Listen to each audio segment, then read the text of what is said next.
The sun was still a faint glow on the horizon as Kwame trudged through the dusty paths of his small village in Burkina Faso, a sack of yams balanced on his broad shoulders. At just 22, his lean frame carried the weight of his family's hopes. His father, Amadou, once a respected farmer, now lay weak in their mud-walled home in the village of Bous, Kouyogo province. A mysterious illness had drained his strength, leaving him bedridden for over a year. Kwame's mother, Fatimata, tended to him tirelessly, her prayers echoing through the night for a miracle that never came. Kwame had abandoned his dreams of studying agriculture to provide for his parents. He worked long hours in the fields, harvesting crops under the scorching sun, his hands calloused and his clothes patched. The other men in the village admired his strength but whispered about his stubborn pride. "Why does he toil so hard for a dying man?" they'd mutter. But Kwame ignored them. Every franc he earned went to his father's medicine, every drop of sweat a testament to his love. One blistering afternoon, as Kwame rested under a baobab tree, a sleek black jeep rolled into the village, kicking up clouds of red dust. A man stepped out, dressed in a tailored suit that screamed Ouagadougou wealth. His polished shoes gleamed, and his watch glinted in the sunlight. The villagers whispered, "Monsieur Kofi." Kwame glanced up, wiping sweat from his brow. "You, young man," Monsieur Kofi called, striding toward him. "What's your name?" "Kwame, sir," he replied, standing tall despite his aching back. "You're strong," Monsieur Kofi said, eyeing him. "I run businesses in Ouagadougou. I can offer you a job, better pay than this back-breaking work. You could change your life." Kwame's heart skipped. A better job. More money for his father's treatment. "You mean it, sir?" Monsieur Kofi nodded. "I see potential in you. Come with me." That evening, Kwame rushed home, his face alight with hope. "Mama, Papa, Monsieur Kofi says he'll take me to Ouagadougou for a job. I can earn enough to save you, Papa." Fatimata dropped the wooden spoon she was using to stir millet porridge. "Ouagadougou. Kwame, be careful. He's from a nearby village, Mama. He helps people," Kwame insisted. Amadou, his voice frail, called him close. "My son, may you never be shamed. May the city lift you up." Kwame nodded, fighting tears. "I'll make you proud." The journey to Ouagadougou was a blur of new sights, bustling markets, towering buildings, and roads alive with motorbikes. Kwame's eyes widened at the chaos and energy of the capital. Monsieur Kofi's jeep pulled into a gated compound in the wealthy zone du Bois. The house was a marvel, whitewashed walls, glass windows, and a garden of vibrant flowers. Kwame clutched his small sack of belongings, awestruck. "Welcome to your new life," Monsieur Kofi said with a smile. Inside, the house was a palace of polished tiles and soft furniture. Kwame showered with hot water, ate rice with tender goat meat, and slept on a mattress that felt like a cloud. For the first time, he dared to dream of a brighter future. Days passed, but no job materialized. Monsieur Kofi told him to rest, enjoy the city. Kwame grew restless. Each day delayed was another day his father suffered. One evening, he found the courage to ask, "Sir, when will I start work?" Monsieur Kofi's smile was sharp.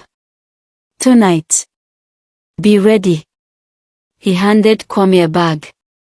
Inside was a tight shirt and flashy shoes, nothing like Kwame's simple clothes. "Wear this. You're meeting a client." Kwame's stomach churned. "A client, sir?" "Yes," Monsieur Kofi said coldly. "She's paying for a strong village boy like you. Don't disappoint her." Kwame's voice shook. I thought you meant a real job. This is the job, Monsieur Kofi snapped. You'll earn more in one night than in a month of famine. Don't be foolish. I can't, Kwame said, stepping back. I'm not that kind of man. Then get out, Monsieur Kofi barked. You think I fed you for free? He shoved Kwame toward the gate. Barefoot, with only his sack, Kwame stumbled into the dark streets of Ouagadougou, the city's lights now cold and unforgiving. The night was harsh. Kwame wandered the unfamiliar streets, dodging leering motorbike riders and drunken passers-by. He found shelter under a market stall, curling up with his sack as a pillow. Mosquitoes bit his legs, and hunger gnawed at his stomach. By morning, he washed his face at a public tap and vowed not to give up. He knocked on shop doors, pleading for work. I can clean, carry, anything, he said. Most ignored him. One shopkeeper offered him a job but whispered, come back tonight, and we'll have fun. Kwame fled, his heart pounding. By the third day, he joined a group of street hawkers selling bottles of water in the city's chaotic traffic. A boy named Issa, with a quick grin, handed him a crate. Sell these, bring back 1,000 CFA. The rest is yours. Kwame nodded, balancing the crate on his shoulder. He shouted, "Oh fresh! Oh pure," dodging cars and ignoring insults. At night, he slept under a bridge with other hawkers, clutching his vow, he would never sell his dignity. One sweltering afternoon, as Kwame sold water along the Ouagadougou-Kaya road, he needed to relieve himself. With no public toilets nearby, he slipped into a patch of scrubland behind the highway. As he adjusted his trousers, he heard a faint groan. Help, please. Kwame's heart raced. He crept toward the sound and found a man lying among the thorns, his suit torn, blood soaking his shirt. His hands and feet were bound, his face bruised. Don't let me die, the man whispered before passing out. Kwame acted fast. He dragged the man to the road, waving down motorbikes. Finally, a battered taxi stopped. Hospital, please. Kwame begged. He used his day's earnings, 800 CFA, to pay the driver. At the hospital, the nurses demanded a deposit. I have nothing left, Kwame pleaded. He's dying. After relentless begging, a doctor agreed to treat the man. He needs blood, O positive, the doctor said. Our bank is empty. I'm O positive, Kwame said. Take mine. Weak from hunger, he felt dizzy as the needle drained his blood, but he didn't falter. As he sat in the hallway, his vision blurred, and he collapsed. Kwame walked to the hum of a hospital ward and fell in his arm. A nurse leaned over him. You fainted after giving blood. Beside him stood the man he'd saved, now cleaned up but still bandaged. His presence commanded the room. You saved my life, the man said, his voice heavy with gratitude. I'm Idrissa Zongo, chairman of Zongo Enterprises. Kwame's eyes widened. Idrissa Zongo, a billionaire, a legend in Burkina Faso's mining industry. I just couldn't leave you, Kwame mumbled. Zongo sat beside him. You dragged me from the bush, paid for my taxi, gave your blood. Why? Because it was right, Kwame said softly. Zongo's eyes softened. Your life will change, Kwame. I owe you everything. The next morning, Kwame was discharged. Zongo's team arrived with a clean shirt and sandals for him. They drove to Zongo's mansion in Ouaga 2000, a sprawling estate of marble and glass. Kwame stood in awe, clutching his sack. "This is your home now," Zongo said.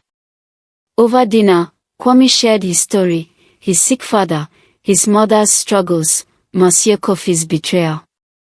Zongo's face darkened. "That man will face justice." He leaned forward. "Your father will go to a hospital in Ghana. I'll cover everything, treatment, travel, your mother's care." Kwame's eyes filled with tears. "Why, sir?" "Because you gave me humanity when I had nothing," Zongo said. He placed a briefcase on the table, 900 million CFA in cash. "For you and your family." Then he handed Kwame a document, a house in his name. "You'll never be homeless again." Rose Garden, Kwame wept tears of joy. Days ago, he was a hawker, sleeping under a bridge. Now, he held the keys to a new life. "Papa, you'll live," he whispered. Zongo watched him, a fatherly pride in his eyes. "This isn't charity, Kwame. It's destiny. You sowed kindness, and now you reap hope." As the sun set, Kwame looked at the sky, whispering, "Thank you, God, for this miracle." His story, once one of struggle and betrayal, had turned into one of redemption. Kindness and integrity shine brightest in the darkest times. Kwame's unwavering dignity and compassion transformed his life, proving that one selfless act can open doors to a destiny beyond imagination.